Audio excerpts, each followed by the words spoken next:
काय केलता म्हणा, आमचा नंबर आहे तो, त्यांचा फोन आलेला, फोन काय केलता मग असं उलट नाही बोलायचं कवा की चर्चेची तयारी असेल तर आम्ही जायला तयार आहे.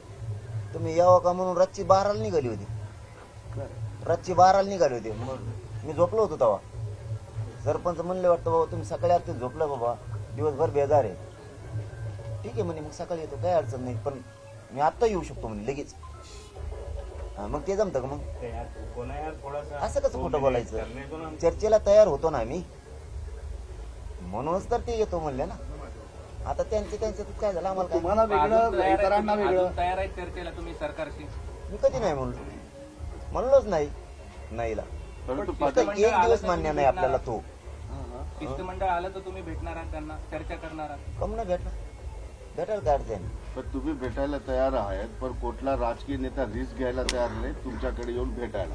असं म्हणा ना म्हणा. त्यांना भीती वाटायला लागलेली की काय आपलं जर काही फिसकटलं तर आपलं राजकीय करिअर संपेल. एवढं का घाबरतायत राजकीय नेते? मग असं म्हणा ना म्हणा.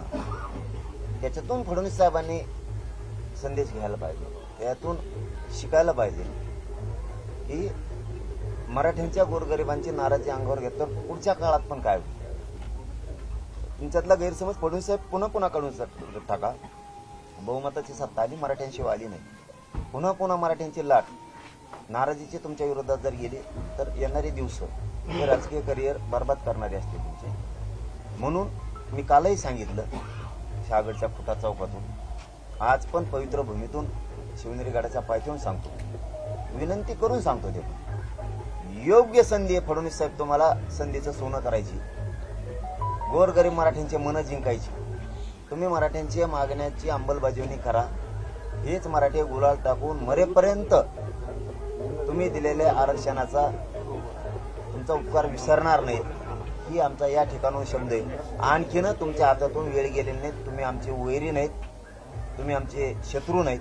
तुम्ही फक्त तुमची आडमुठी भूमिका मराठा विरोधी सोडून द्या आणि मोकळ्या मनानं वागायला सुरू करा आजपासून.